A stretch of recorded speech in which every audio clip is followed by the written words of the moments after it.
Right. Mnonzani mimi? Nonandevillage. Munogara upi? Ndinogara kuZimbabwe. Chicha makabata chingoma village. Inini ndinodhakwa nekambwa. Kambwa? Ndikaubla. Saka izvozvo baba makadhakwa muri soba? Hayi ndiri soba. Hakuna soba yakadai? Hayi soba. Hakuna soba yakadai. Ndinombenda kuningereke soba ndiyauno. Iyo iyi ndo soba iyi? Hayi yo. Saka sei uchimwa kambwa wala jwi ndauri ndudziwe.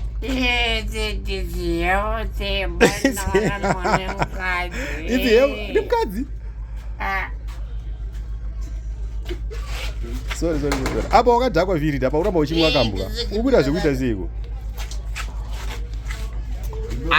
Kambwa kari youth. Kari youth pakai? Kari youth pakai? Kari youth bekuti haufunge mumamana. Bari madhakiro wakaita aya manje ari boera. Yakuno vhiriti yakunoku vhiriti. Chimuchasa kunoku. Wati iwo kari youth pakuti chika akakanwa kakaka. Akakanaka mdara pakurarama. Ndokumamira gwenu. Inini pakurarama nekanaka kamdara. Totauriza ingotaura kuti sei uchikafarira. Inini wafaragwa bozi kari youth. Pakuti chiwo uchidhakwa kunge Aimba. Inde muna vanhu vakaruwa nemboma nezuro mdari. Vairowa nani? Pane vakaruwa mboma nezuro. Nani? Vana mandiamba vakapita. Vairoverweyo right? Vairoverweyo. Dauziya. Havadakana dhiri mdari. Iyo noti Jerusa nedhiri rivundereka. But iwo vhiridika. Ndakukutengera koko handizi. Koko unatengera koko uri mwana.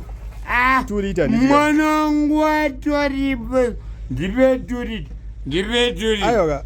Kana inzwa pane dhiri. Inzwa pane dhiri. Kana iwo ndikakutengera 2 liter ka. Ona mpesi wakati makawenda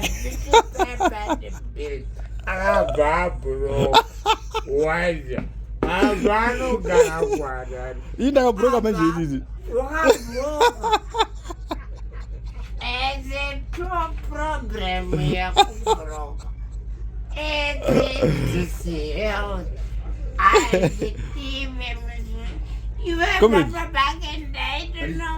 chinzwaka dhiri pauti chi ndikakutengera dringi handitika iwewe hauchamwa kambwa mukoma plus wati ndakabhuroka ini wati ndapera ndabhuroka because vapera mndana unogara kutaundika but wati ndapera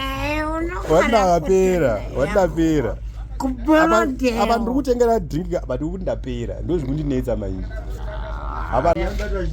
sawada ndamari here vhiriti ndabhuroka here inini